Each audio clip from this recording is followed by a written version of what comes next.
Y le doy a todos los muy buenos días. Porque ese es un fenómeno que suele suceder, en efecto, cuando hay palabras a las que uno se acostumbra mucho. Eh, les contaba esto, ¿no? Que en una declaración, la FEU confundió la palabra, perdón, internacionalización con la palabra internalización. Claro, que tienen análisis parecidos, ¿no?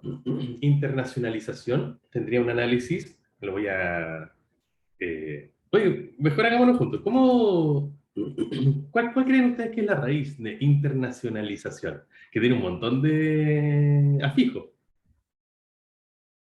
Así, sin pensarlo tanto, porque es compleja, pero así intuitivamente. ¿Cuál dirían ustedes que es la raíz? Benjamín, te voy a pedir que hables por el chat porque estás con el micrófono muy raro. Ignacia nos propone nacional, y Antonio nos dice, claro, nacional, tiene razón Ignacia, pero nacional ya sugiere, ya tiene un afijo que es al. Y entonces su raíz es nación. Esta sería la raíz. Uy, nada que ver eso. ¿Cómo se dice? Ahí. Nación. Claro, y después, como dice muy bien Ignacia, de nación tenemos nacional, es decir, se le añade un sufijo, después se le añade el prefijo inter, y nos queda internacional. Después se le añade el sufijo izar, ¿no? Como de internacionalizar, y nos queda algo así como isa. Y finalmente, como dicen los diccionarios, ¿no? El sufijo que nos denota acción o efecto de internacionalizar, que es el sufijo ción. Y tendríamos entonces internacionalización. Qué complicado, ¿no? Un montón de sufijos. Y bueno, y esto sin contar con el género y el número que están también aquí presentes, pero de los que vamos a hablar en un momentito más. En cambio, internalización, ¿cómo lo analizaría? ¿Cuál es la raíz de internalización?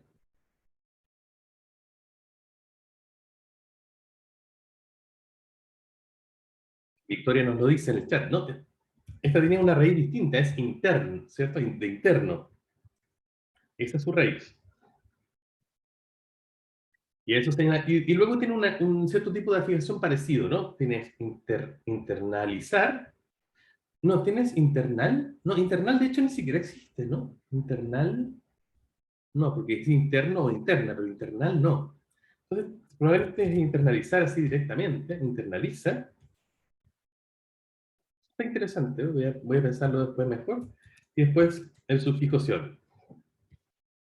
Bueno, aquí quizás, y aquí podríamos discutir si es uno o dos, si es más parecido a lo que pasa acá arriba.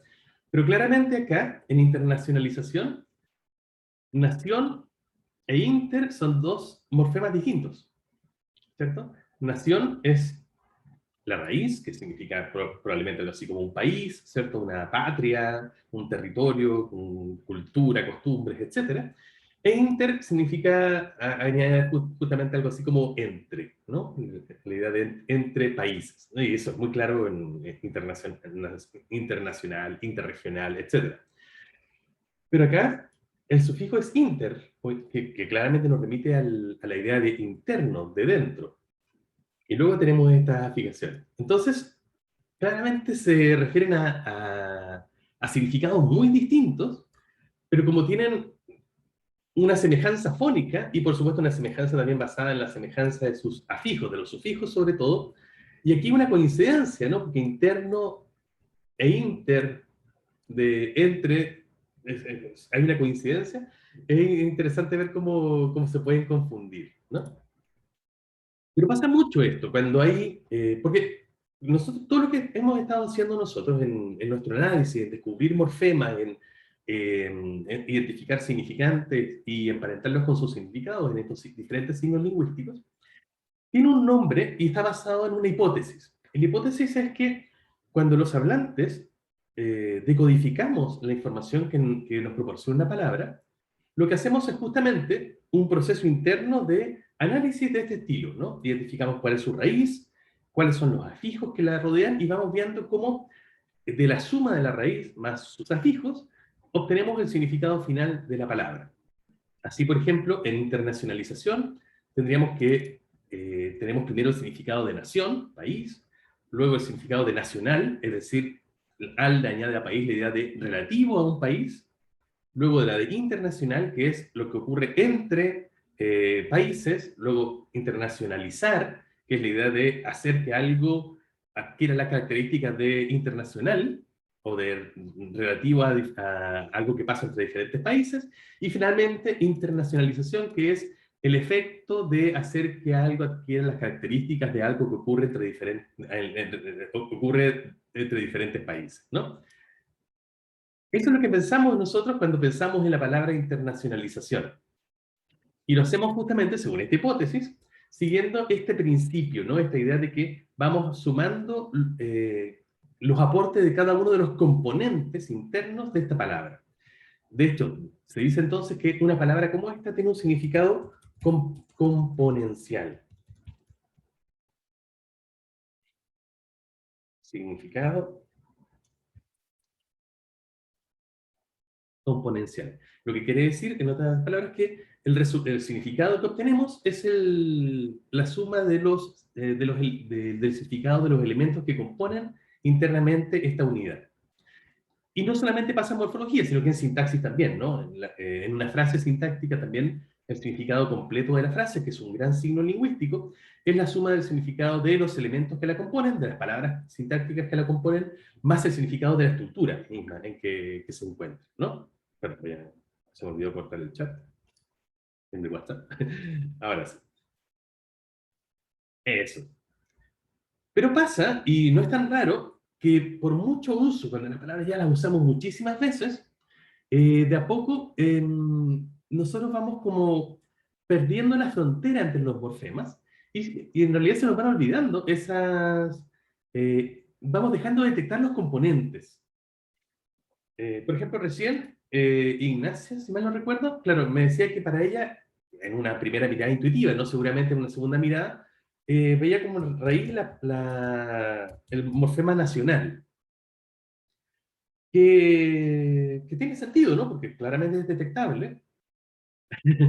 No, no, no te humillo, Ignacio. Fue un error nada más, por supuesto. Y seguramente en una segunda mirada habría sido capaz de detectar que eso tiene dos componentes, ¿no? Nación y al, ¿no? Y como lo hicimos al final. Pero quiero decir que esto es un error muy común, porque justamente nacional lo escuchamos muchas veces y a veces simplemente no vemos la frontera. De hecho, si uno quisiera ser exquisito y uno se fuera como atrás en la historia de las palabras, nos podríamos dar cuenta, y quizás alguno de ustedes lo ve por ahí, que, eh, que en nación uno puede detectar algo más. ¿Podríamos seguir dividiendo la palabra nación?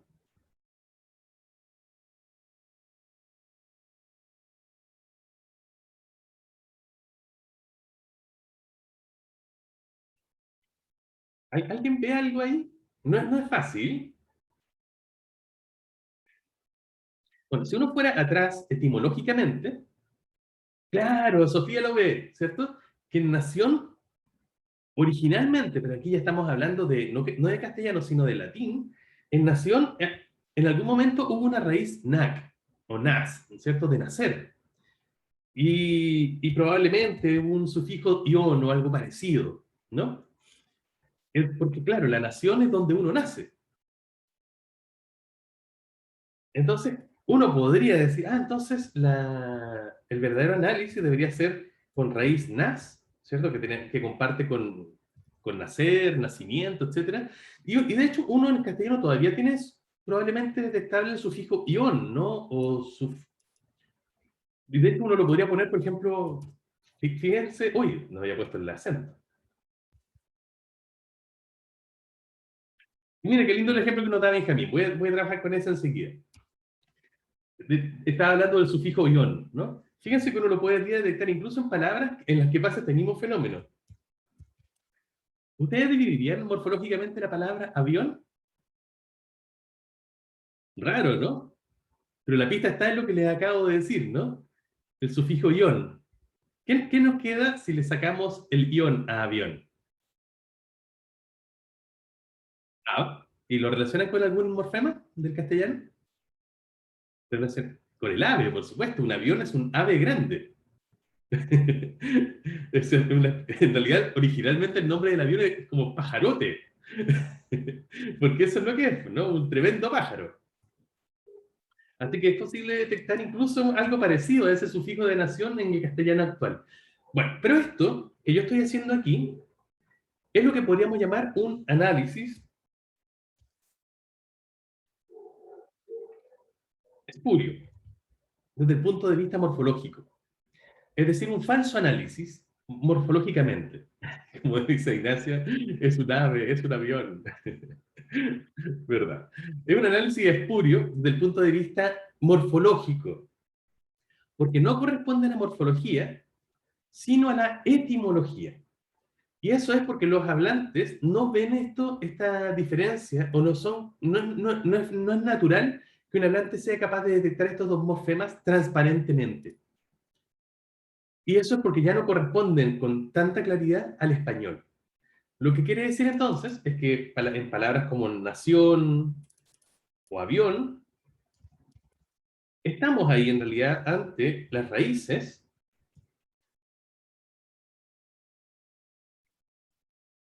y no hacemos análisis internos más allá, porque suponemos en realidad que estas palabras, a pesar de que en algún momento histórico pudieron haber estado formadas por otros morfemas, un hablante normal, digamos, del español, un hablante que no está dedicado a la etimología, ¿cierto? Ya no es capaz de detectar los componentes internamente. ¿No? Entonces estas palabras ya no tienen un significado componencial, sino que se han vuelto opacas en su formación. ¿No? Tienen opacidad. Las palabras que tienen significado componencial, como estas que acabamos de decir, se dice que tienen transparencia. Son palabras transparentes en cuanto a sus componentes, mientras que las que no son opacas en cuanto a sus componentes. Y de hecho, si uno quisiera hacer el ejercicio que uno podría, en cualquier palabra, en verdad, ir siempre más atrás, porque las palabras siempre provienen de algo más allá. Y si no están sus componentes en latín, digo en castellano, lo estarán en latín, si no, quizás en el griego, si viene del griego, y si no, en el indoeuropeo. Y siempre podríamos ir hacia mucho más atrás. Por ejemplo, me acuerdo de una vez, consulté un diccionario de raíces indoeuropeas, que es muy entretenido hacer ese tipo de cosas. A nosotros que nos gustan estos ejercicios lingüísticos, a mí me gusta mucho la etimología, me parece muy entretenida. Y me acuerdo que encontré que en indoeuropeo, bueno, esto se lo voy a preguntar a Verónica, la profesora de la otra sección, porque ella es experta en indoeuropeo. Bueno, este diccionario al menos decía que en indoeuropeo existía la raíz mari, ¿no? Que ya era una raíz indoeuropea y que significaba mujer. Y que de ahí venían cosas como marido, ¿cierto? Que es propio de la mujer, como el hombre de la mujer, cosas así, ¿no? No lo recuerdo exactamente. Pero me llamó mucho la atención que, y ahí no sé si creerle ese diccionario, decía que la palabra mariachi también venía de ahí. Porque eran los que les cantaban a la mujer. Y porque le llevaban serenatas. Y eso ya me pareció un poco extraño. Pero acabo que tenga razón. Bueno, pero evidentemente ahí también, por supuesto, hay opacidad, ¿no? Les traigo estos ejemplos para mostrar que en palabras como marido, por ejemplo, marital, todo eso, probablemente nosotros ya no vemos no podemos hacer un análisis morfológico, porque no somos capaces de detectar sus componentes. Y sin embargo, en otras lenguas sí lo sabían, ¿no? Claro, Benjamín nos daba recién por el chat el ejemplo de paraguas, que él nos dice que a él se le olvida que en paraguas está el componente aguas, y que de hecho esto es una palabra que tiene al menos dos componentes, ¿no? La idea de parar, de detener, y el agua, ¿no? Paraguas. Pero claro, como él dice, para muchas personas esto ya puede estar haciéndose opaco. Y esto pasa muchísimo con palabras que usamos con frecuencia. Lo que tiene también una explicación psicolingüística, ¿no? Porque el proceso del significado componencial, ¿no? De llegar a un significado sumando la suma de diferentes partes, implica un cierto gasto cognitivo, ¿no? Porque tengo que si escucho internacionalización, tengo que decir, nación significa esto, al esto, inter esto, izar esto, sion esto, y por lo tanto tengo que hacer un proceso que, como digamos, como de resolución de una ecuación para llegar al significado. No nos damos cuenta, por supuesto, porque lo hacemos muy automáticamente, pero igual implica un gasto cognitivo. En cambio, si yo, si se trata de una palabra que uso mucho, a pesar de que tenga componentes internos, me es mucho más práctico asociar ese significante con un significado ya de manera directa. En otras palabras, como nos decía Benjamín, en vez de detectar par de paraguas, para y aguas, ¿cierto? De parar más aguas, y cada vez que escucho paraguas decir, ah, esto es lo que para el agua, simplemente asociar la etiqueta paraguas, el significante paraguas, al significado de esta sombrilla, ¿no? Una varilla con tela y, bueno, una vara con varillas y tela, ¿cierto? Que nos sirve para defendernos del agua, porque es mucho más rápido, tiene menos gasto cognitivo a aprenderme eso de memoria, ¿no? Entonces, claro, hay siempre un juego, ¿no? Entre la componencialidad, que tiene la ventaja de que es más transparente y por lo tanto alguien es capaz de llegar a ese significado, incluso si es la primera vez que escucha la palabra, y esta idea de aprendernos algo de memoria, porque es mucho más práctico, finalmente, cuando se trata de una palabra que usamos mucho.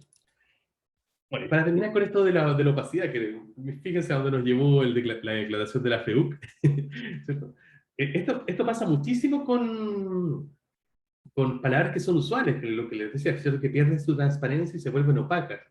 Un ejemplo que a mí me gusta mucho, por ejemplo, es el caso de, ¿cómo se llaman estos bicharracos, estos insectos que empiezan a aparecer ahora en primavera y luego en verano, que hacen estos zumbidos, como por las noches, te pican y te dejan una roncha? ¿Cómo se llaman? ¿No los conocen? ¿Nunca los ha picado uno? Un zancudo, ¿cierto? ¿Y ustedes dividirían morfológicamente la palabra zancudo? ¿Cuál sería la raíz de zancudo?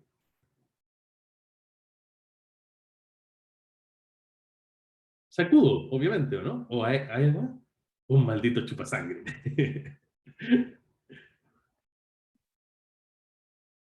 Sí, quizás con un ejemplo como gráfico, veamos zancudo. Veamos imágenes de los zancudos. Ahí están, miren, nuestros queridos zancudos. Exacto, lo dijo Silvia, ¿no? Zancudo, originalmente, en su etimología, si ustedes quieren, podríamos detectar la raíz zanc, es decir, pata, y el sufijo udo, ¿cierto? Porque un zancudo se llama así, originalmente, etimológicamente, porque tiene patas muy largas, como lo podemos ver en esta imagen.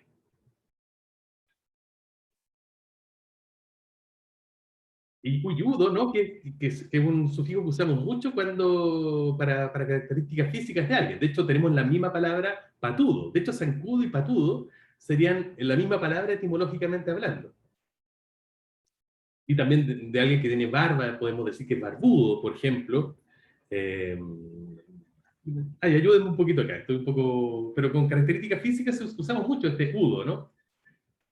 Peludo, claro, que tiene muchos pelos, por ejemplo. Hay alguien peludo. ¿Qué más? ¿Qué más? ¿Qué más? ¿Qué más? Eh, y también, no solamente con características físicas, ¿no? No, tartamudo no, pues Ignacio. Después vamos a ir a la formación de esa palabra. Suertudo, claro. En realidad no solamente se usa con características físicas, sino que en realidad udo significa algo así como con mucho de algo, ¿no? Por eso peludo es porque tiene muchos pelos, zancudo es porque tiene muchas patas, pero en realidad es como mucha pata. Lo mismo patudo, ¿no? Que tiene muchas patas. Colmilludo, que tiene colmillo así grandote. Y suertudo, que tiene mucha suerte, ¿no? Victoria nos dice menudo, pero ahí yo diría que eso es opaco, ¿no? Porque menudo quizás podríamos detectar menos. Mira, es interesante. Pero yo diría que eso claramente es opaco, ¿no? Muy, muy opaco. Ahí yo no diría que hay ese significado componencial. A pesar de que puede ser razonable pensar que ahí está la raíz de menos, ¿no? que es como mucho menos, porque algo menudo es algo pequeño. Es interesante, está bonita. Eso, pues. Entonces, bueno, y esto se relaciona, y con esto sí ya termino, con algo en lo que no tenemos que caer, y aquí creo que respondo una pregunta que uno de ustedes me hizo en una sesión anterior, y es ¿hasta dónde tenemos que ir hacia atrás en nuestro análisis morfológico? ¿Hasta dónde podemos seguir detectando componentes? En otras palabras, si alguien me dice, bueno, paro aquí en nación, cuando estoy analizando internacionalizar, o llego hasta nas de nacer y le añado el sufijo ion. Bueno, la respuesta ahí es que no siempre es fácil, no siempre es fácil saber dónde detenerse, pero la regla que nos tiene que guiar es que tenemos que seguir detectando morfemas ahí donde aún haya signos detectables y nosotros pensemos que un hablante normal del español, un hablante sin conocimientos etimológicos, sin conocimientos de latín, de griego, de esas otras lenguas, aún sería capaz también de detectar signos. ¿Cierto? Esto, claro, en nación es un poco discutible. Yo creo que nación ya es la raíz, ¿no? Que es bastante oscura, es bastante opaca. La formación de la misma forma, nación. Pero claro, es discutible. Y lo mismo en zancudo, ¿no? Yo también diría que la raíz es simplemente actualmente ya zancudo, a pesar de que uno sea capaz de detectar la forma zanc. Porque si no, uno ya empieza a caer en lo que se llama la falacia etimológica, que es considerar que una palabra, en realidad, tiene una especie como de significado real, y ese significado corresponde a sus componentes etimológicos, ¿no? Que suele hacerse mucho cuando la gente empieza como estas cartas al director o columnas de opinión, que dicen como, bueno, ¿qué significa realmente esta palabra, no? Y dice, en latín o en griego, tal parte significaba tal, no sé, como típico de, no sé, cosas como, no sé, en misa alguna vez o en algún discurso de un cura, yo escuché que comunión, por ejemplo, significaba común, unión y cosas así, ¿no? Porque universidad viene de universo, universal, cosas de ese estilo, ¿no? Que nos pueden llevar a muchos absurdos, ¿no? Por ejemplo, un ejemplo interesante, la palabra considerar. ¿Qué significa para ustedes considerar?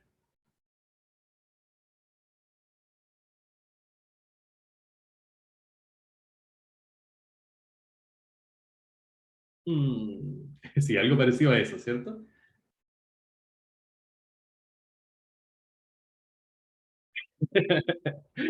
Dice Ignacio que no quiere caer en una falacia. Claro, Sofía no lo dice. Considerar es tener en cuenta algo, tomar en cuenta, ¿cierto? Uno considera algo cuando está ponderándolo, reflexionando sobre algo, ¿cierto? Lo usamos como sinónimo como pensar, reflexionar, ponderar, son actividades al menos relacionadas, ¿no? Pero probablemente si uno lo piensa mucho, y si tiene algún conocimiento de estas lenguas, te das cuenta de que en considerar tenemos la palabra, la parte al menos sidera, ¿cierto? Que tenemos en algunas otras palabras del castellano como sideral, ¿cierto? Y eso es en griego estrella.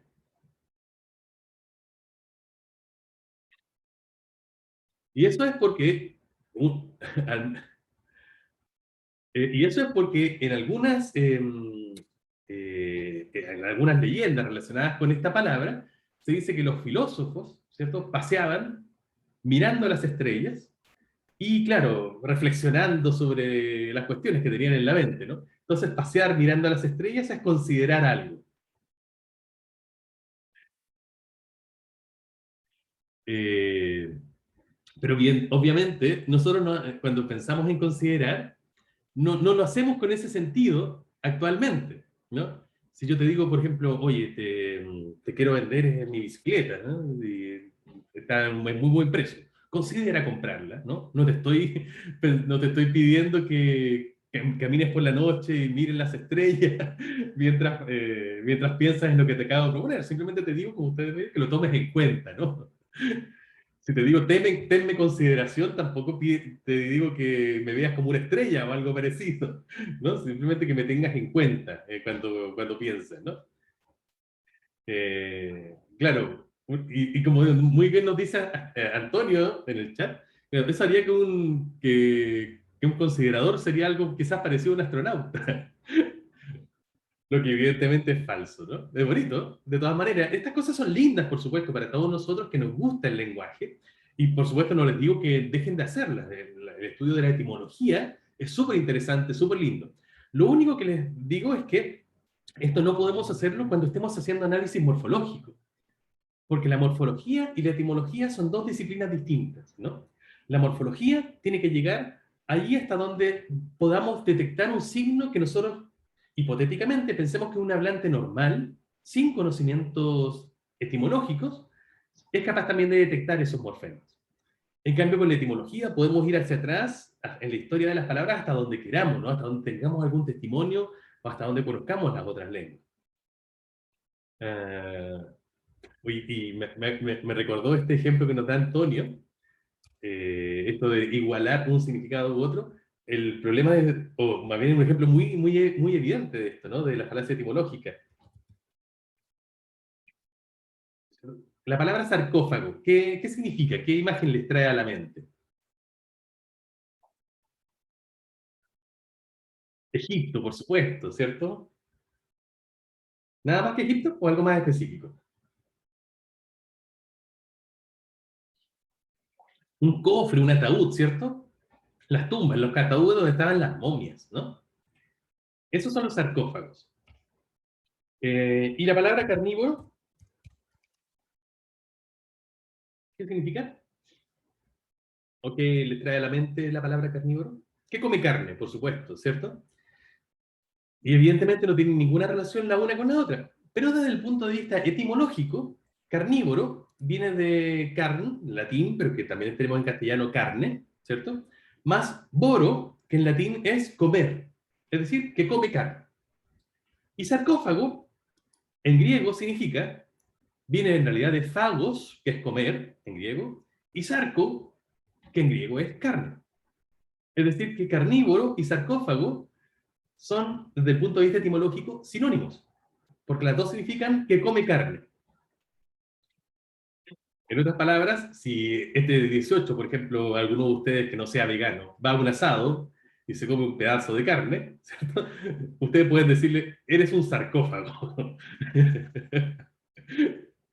Porque etimológicamente tienen razón, ¿no? Está bueno el ejemplo, ¿cierto? Y por eso, bueno, la falacia etimológica, y con esto sí concluyo, consiste entonces en considerar, bueno, de nuevo en considerar, en creer que el verdadero significado de una palabra es el significado que viene por su etimología, ¿no? Y por eso, por ejemplo, la gente cuando dice cosas como, ustedes saben que los centros de estudiantes antes se llamaban centros de alumnos, ¿no?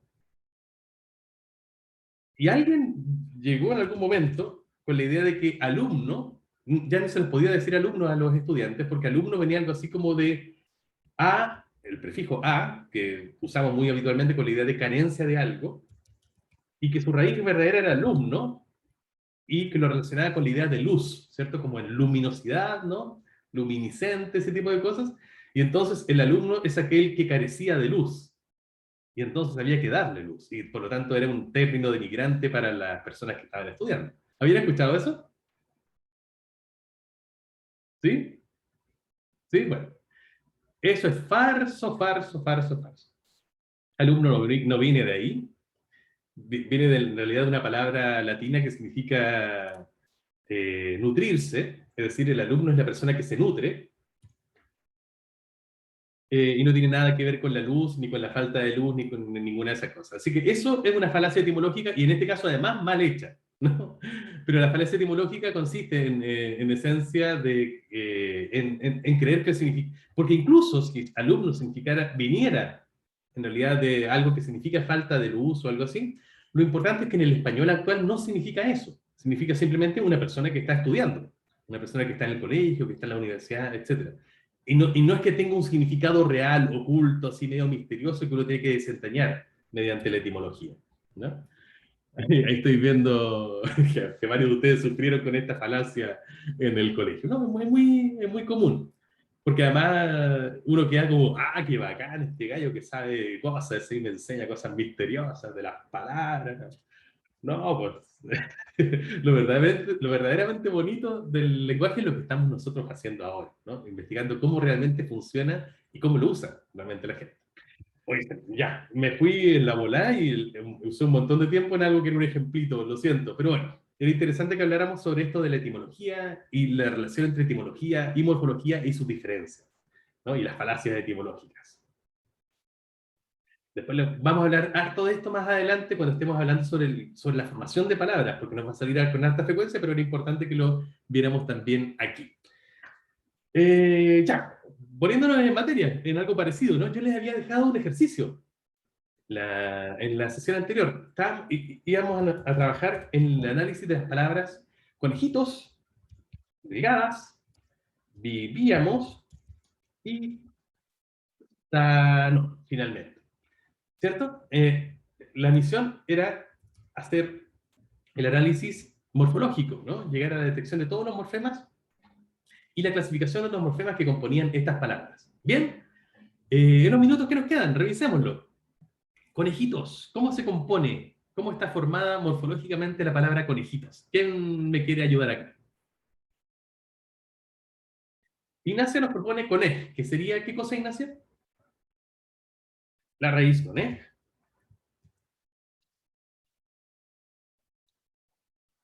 Muy bien. Después, el sufijo i, nos lo propone Ignacia. Y después, oyes, ya. Estoy siguiendo a Ignacia porque hay varias personas interviniendo en el chat, pero Ignacia fue la primera, así que la estoy siguiendo a ella. Ignacia, ¿nos propondrías eso entonces? ¿Sí? ¿Eso? Ya, perfecto. Entonces tendríamos la raíz con e, luego el sufijo it, luego el sufijo o, luego el sufijo s. Ignacia, para quedarme contigo, ¿qué tipo de morfema, aparte de sufijo, sería it? It sería derivativo, Derivativo. ¿Por qué? ¿Te atreves a dar una razón? porque yo podría decir los conejos pequeños, no es totalmente necesario para describir lo que quiero decir. Estupendo, ¿cierto? La palabra no la necesita. Puede seguir siendo un sustantivo sin ese morfema. Es entonces facultativo, es opcional. Perfecto. ¿Y o y s? O y esos son flexivos. Perfecto. ¿Cierto? Son obligatorios, ¿no? O da el significado de género masculino y la s el significado de número plural. Así que son obligatorios porque Yes. todo sustantivo tiene esa información. Excelente, Ignacia. Muchas gracias. Estoy de acuerdo con tu análisis. ¿Alguna otra propuesta o análisis alternativo? ¿O duda? ¿No? Es un caso claro, ¿no? Perfecto. Vamos con el caso de delgadas. ¿Quién nos quiere proponer su análisis de delgadas?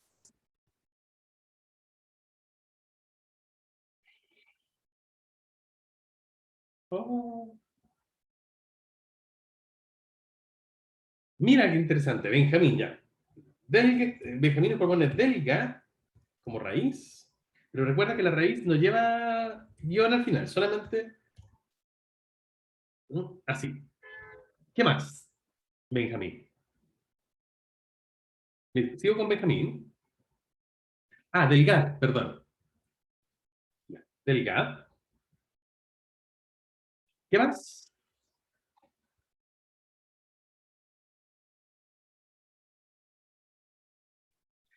Ah, perfecto. Es el sufijo que nos marca el género. ¿Algo más? Y ese, el sufijo de plural. Excelente. Perfecto. Y entonces tendríamos estos dos sufijos y los dos serían flexivos, ¿cierto? Igual que en el caso de conejitos, el número y el género. Bueno, de hecho, uno ya después se da cuenta que informaciones como el número y el género son típicamente flexivos, y esos son los flexivos que hay. Y después nos vamos a dar cuenta que el tiempo, la persona, otros típicos del verbo son también flexivos y todo el resto son derivativos, en verdad. Así que son también conjuntos o paradigmas muy cerrados. Bien, coincido también con el análisis que nos propone Benjamín.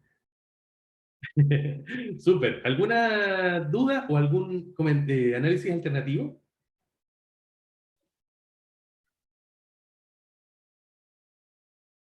A mí me llamó la atención que en principio Benjamín hubiera propuesto la raíz delga, que bueno, después corrigió, porque probablemente fue un error de tipeo, pero pensé que alguien podría haber visto que delgad en realidad viene de una palabra, y caer aquí de nuevo como en la etimología, ¿no? Que delgado viene a su vez del latín delicat. ¿No? Y de hecho que delgado y delicado, en realidad en el español actual, desde el punto de vista etimológico, tienen la misma formación. ¿Cierto? Son en ese sentido, entre comillas, la misma palabra. Y que posiblemente en latín, pues, entonces uno podía detectar ahí una raíz, deli o algo así, que quizás está relacionado con delicia o algo por el estilo, ¿no? Sí, el latín causando problemas. Pero claro, ya sabemos que no tenemos que irnos para allá, porque eso claramente no sería capaz de detectarlo un hablante común, un hablante normal que no sepa latín, griego, ¿cierto? Etcétera. Así que llegamos a este análisis con el que yo concuerdo.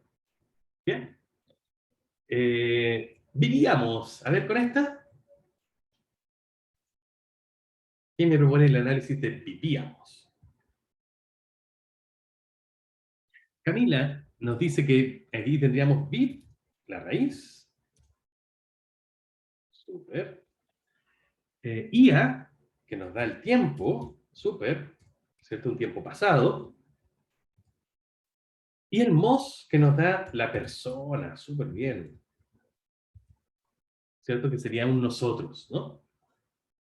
Y de hecho, componencialmente, uno puede llegar al significado de vivíamos, que es nosotros vivir en el pasado, ¿no? Qué triste.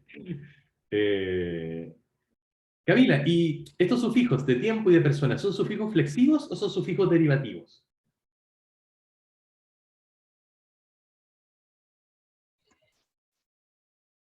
¿Aló? ¿Se ¿Sí? escucha, profe? Súper bien. Serían... Ay, es que tengo la duda porque Ah, ¿de qué depende? Recordemos cuáles son los rasgos que caracterizan a un morfema flexivo o un derivativo. el flexivo son necesarios. Exacto, son indispensables. Tienen que estar sí o Dispensables. sí en ese tipo de palabras. Y los Entonces, derivativos son opcionales y habitualmente añaden como que crean una palabra nueva. entonces serían flexivos. Son flexivos, ¿cierto? Porque no hay verbo que no tenga información de tiempo y de persona. ¿Cierto? Cualquier verbo que yo pueda pensar, verbo, ¿se acuerdan? No son cosas como infinitivo, gerundio, que son justamente otras cosas. Si yo pienso en un verbo, no sé, dame un verbo, Camila, el que quieras. Pero verbo. Comer. Ah, no, No, comía. eso. Perdón. Comer. Acabo de decir que esos no son verbos. ¿Cuál me dijiste finalmente? ¿Comió? Comió, perfecto. En comió tenemos que está la información de quién lo hizo, que es él o ella, o usted, si quiere, un poco ambiguo en eso, pero está. Y que además fue en el pasado, ¿cierto? La idea de comer. Entonces, la información, ya cuando tenemos un verbo, la información de persona y información de tiempo está sí o sí. Saldré, claramente yo y en el futuro. Y así, no sigo con ejemplos porque ya lo hemos hecho muchas veces, muy claro, ¿no? Así que la información de tiempo, que aquí está en IA, y la información de persona, que aquí está expresado en el sufijo mos, son informaciones obligatorias, son categorías obligatorias de los verbos y por lo tanto son parte de su morfología flexiva. ¿Bien? Ujú. Súper. Listo, dejémoslo ahí entonces, Camila. Muchas gracias. ¿Dudas o análisis alternativos acá?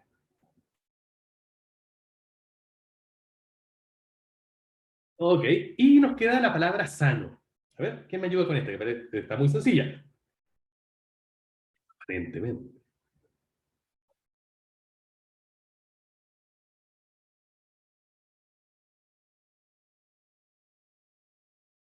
Nadie hizo el análisis de sano.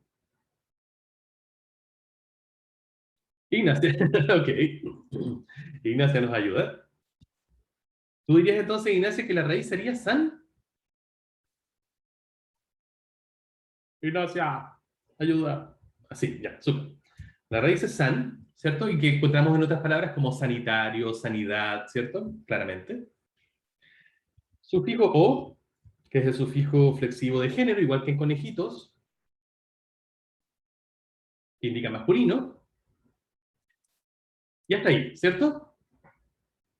Súper. Gracias, Ignacio. ¿Dudas o análisis alternativos con esta palabra?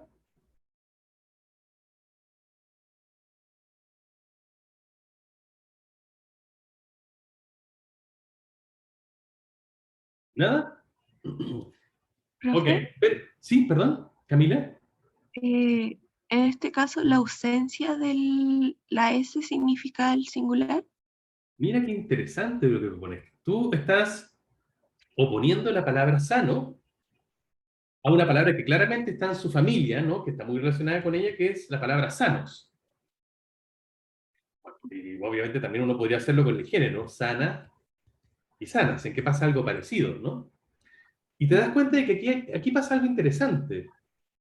Y es que claramente en el caso del género, la O masculino se opone a la A de femenino, y esa oposición O-A nos da el significado de masculino-femenino, bueno, evidentemente. Pero que la S de plural no tiene como contraparte un significante que signifique singular, ¿no?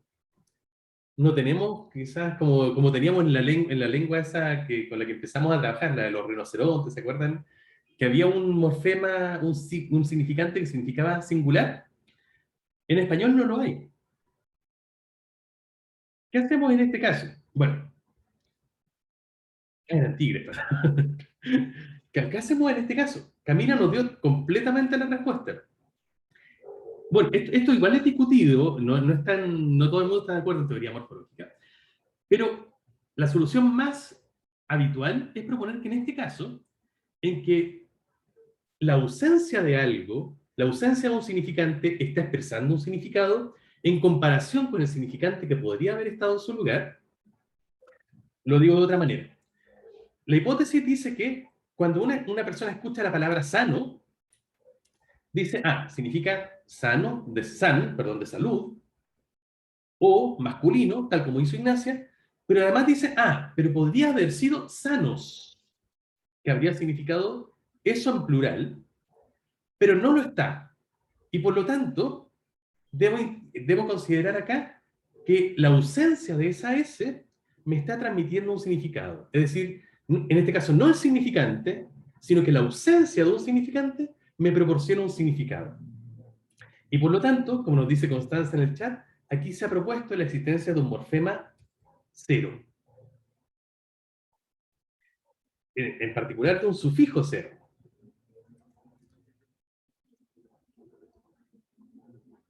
¿Qué significaría en este caso en particular? Morfema de número singular, ya que lo opondríamos al análisis de sanos, que tendría la misma raíz, ¿cierto? El mismo morfema flexivo de género masculino O, pero el morfema flexivo de número sería S. Y entonces, ante la ausencia de esto, el significado que yo tengo en mi mente, que yo formo en mi mente de manera componencial, sería el significado de singular. Y aquí se propone entonces el primero de los que llamaremos fenómenos morfológicos, que es el morfema, el llamado morfema cero. A ver.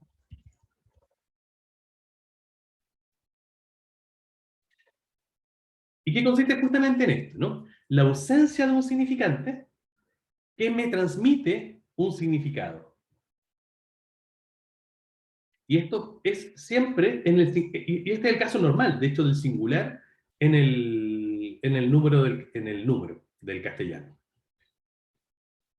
Pero pasa también, por ejemplo, este es el caso más claro, ¿no? Pero pasa también, por ejemplo, eh, en el tiempo.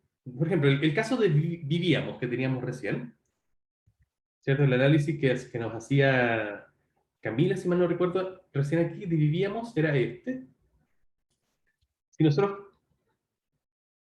lo comparamos con viviremos, que también significa nosotros, vivir, pero ahora no en el pasado, sino en el futuro, podríamos decir que ahí está, ¿cierto? Iré sería el morfema de futuro,